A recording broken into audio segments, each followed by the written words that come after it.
Hi everybody and welcome back to my channel.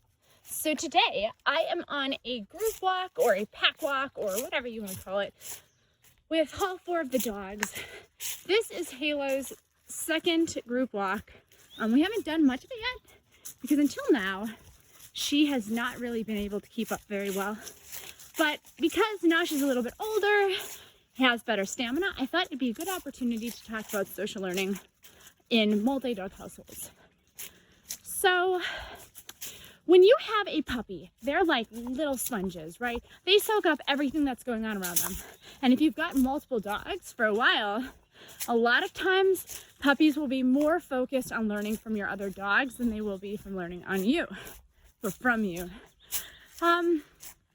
So one thing that I like to do if I've got a couple of reasonably well-trained dogs who have a relatively reliable recall,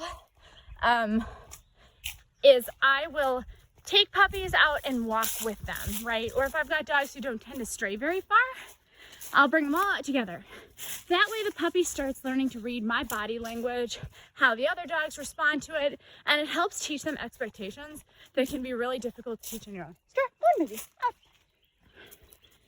So my dogs, if you guys have seen my previous videos, have a pretty reliable off-lead recall.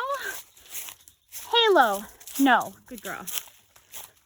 She is still very, very much a puppy, and Sophie's incredibly tolerant of her. Anyways, so once they get to a certain age, I like to start taking them all out together. That way I can practice recalling my dogs or using directional cues or whatever. And even things such as using the word no and them getting to watch all the other dogs leave things that they might be focused on is very, very useful.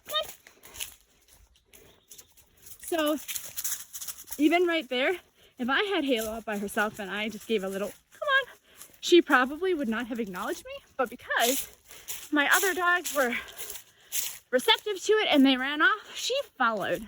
Now, if I do this often enough, she is going to start to understand my expectations. And since puppies like to copy what other dogs are doing, it's kind of like a survival thing.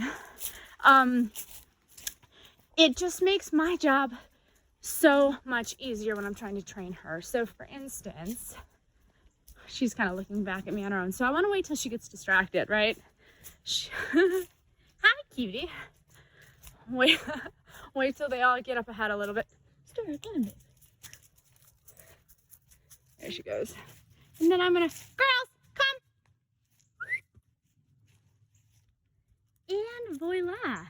She does not really have, good girl.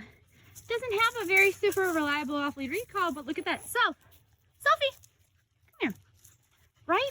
She's gonna get excited and think, oh, maybe she has something. And there you go. So I'm gonna reward her for that because I still like it. I still want her to understand, oh, you did a good job. And I'm gonna, okay, let's go. Let them take off again. So literally they are teaching her cues for me, which is excellent because it's a little bit less work that I have to do, especially with cues like, release cues like okay, recall, direction turns are huge, right? If I call them back or I whistle, they all kind of start running back in my direction, but they don't, it's not like a formal recall. And also your puppies will get the chance to start learning their boundaries with your other dogs, which is super important. If you don't let dogs interact, provided your other dogs are relatively safe, if you don't let your other dogs interact naturally, a lot of times puppies will get older and then you introduce them at like 6 months. And now those critical learning periods when they have their baby sponge brain is still kind of there, but not as much, and they're a lot bigger. So they've got a bit more power. So right now she can kind of learn the dynamic between all the other dogs and what she can get away with, you know, with Sophie versus Lila versus Castora. So social learning can also be used to teach all your other cues. So if I've got a bunch of treats out and I have a puppy who doesn't know how to sit, for instance, come on, girl, let's go. Got a puppy who doesn't know how to sit, for instance, I will have all my other dogs sit, and I'll reward them. And I'll wait for the puppy to test the behavior on its own. They do watch. They're super receptive.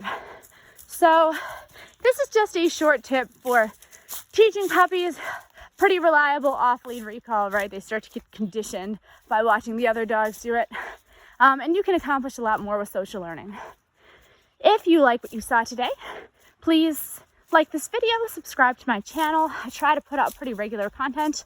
I am a search and rescue trainer slash detection dog trainer slash canine behaviorist. So I put out a pretty wide variety of videos. So yeah, just keep posted. Thank you so much for watching today, and I will see you soon.